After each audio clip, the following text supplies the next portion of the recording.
So we thought this time yesterday Rishi Sunak would be the next leader of the party and therefore today Prime Minister. We've heard the views of those individuals. How do you think he'll fare as Prime Minister?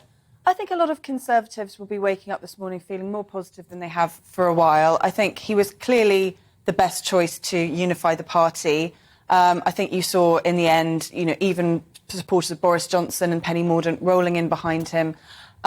His task today will be to appoint his new cabinet. I think we'll be seeing him really make an effort to reach out to all wings of the party. So are we going to see significant changes everywhere, apart from perhaps the Chancellor? I think it will be more modest than we expect. So, some people we can expect to lose, but I think there'll be a lot of people who will keep their jobs. I think what he'll be focusing on is people who are competent to deliver, and people who are doing a good job, I think he won't see a reason to move them. However, there will be sort of big beasts coming back, people like Dominic Raab, who is a keen supporter. I think you want to be looking for some of the more junior ministers as well, who were quick to support him the first time around, people like Oliver Dowden, perhaps some of the other ministers who worked from the Treasury previously, maybe Michael Gove. But some Boris supporters, some Liz Truss supporters. He's going to have to learn from the mistakes of Liz Truss, isn't he, and have a broad cabinet. Yes, absolutely. I think, it'd be interesting to see what he does with people like James Cleverly and Nadeem Zahawi, who sort of supported Boris Johnson and then were massively surprised, I think, when he pulled out. But yeah, as you say, I think unity, as we saw him stress in his statement, will be his main concern as he appoints his new cabinet today. For him, it was clear, unite or die, basically saying, we're not going to win the next general election unless we really get our act together. How does he do that? I think he just needs to demonstrate competence.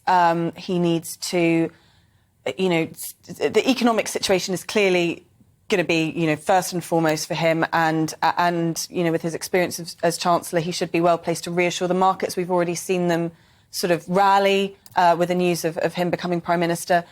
So he has to say, but it's an enormous challenge. This winter is going to be really, really hard for people. And we've already seen that the energy price cap is now going to end in April. What does he do after that? It's a really unenviable in-tray for any new leader coming in. No, it's a lot of... with things like the price cap and what have you, what people were expecting perhaps in the mini-budget that never happened was support that was going to be much more targeted.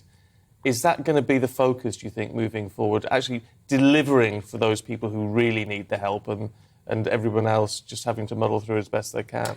Yeah, I do think we're going to see a much more targeted approach.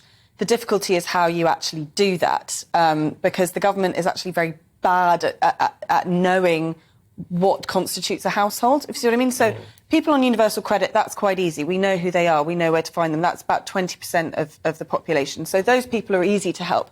But people on middle incomes who are also going to struggle are much harder to identify. So say if you did something like, OK, people who are high-rate taxpayers don't get any help. Well, what if you have a household of flatmates where one earns a lot and the rest don't? It's very difficult to see how you target people effectively like that. We've also seen Rishi Sunak's previous approach as Chancellor, which is kicking in this week, was just to give everybody £400. Now, that's not really sustainable going forward. One positive, though, is that the gas price at the moment is falling, so this may end up cheaper than we expect.